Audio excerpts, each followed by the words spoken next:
vai experimentar.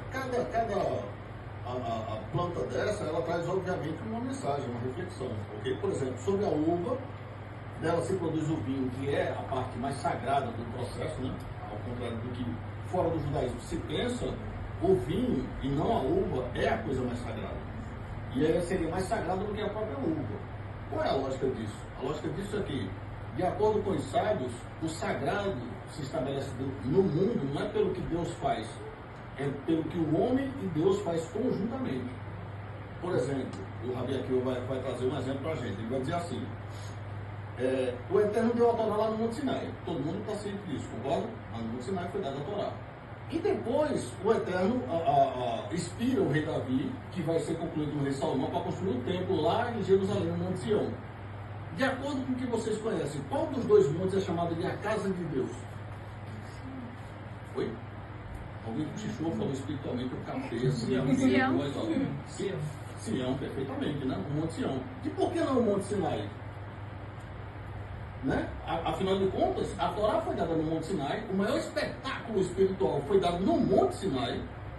3 milhões de pessoas viram os milagres divinos na frente deles assim. Em Jerusalém, obviamente, houveram alguns milagres, mas a coisa mais espetacular que houve foi a construção de um prédio. Ou seja, comparado o espetáculo com o espetáculo no Monte Sinai, Deus se fez muito mais presente do que no Monte Sião. Mas Deus vai chamar de casa o Monte Sião e não o Monte Sinai. Por quê? Porque no Monte Sinai, Deus trabalhou sozinho. No Monte Sião, Deus trabalhou junto com o homem. Qualquer homem que surge no mundo é trabalho de Deus. Mas o homem sagrado é o circuncidado. Porque Deus e o homem trabalham em conjunto. Da mesma maneira que a uva vem da videira, que é o trabalho de Deus, e isso é sagrado uma vez. Mas o que é sacro, o que é o objeto litúrgico, né, é o vinho, que é o trabalho de Deus com o homem. Deus produziu a uva, o homem produziu o vinho. Por isso que lá no Sefer Bereshit, no Gênesis, o pai Abraão, quando foi dar o dízimo para o Melquisedeque, o texto diz que Melquisedeque ofereceu para Abraão pão e vinho. E lá na Santa Ceia, no último Pessah que o Salvador viveu, foi justamente esses dois elementos que ele elegeu como símbolo de si mesmo. O pão como sua carne, o vinho como seu sangue. E não o suco de uva como seu sangue. Percebe? Não o trigo como sua carne, o pão como sua carne.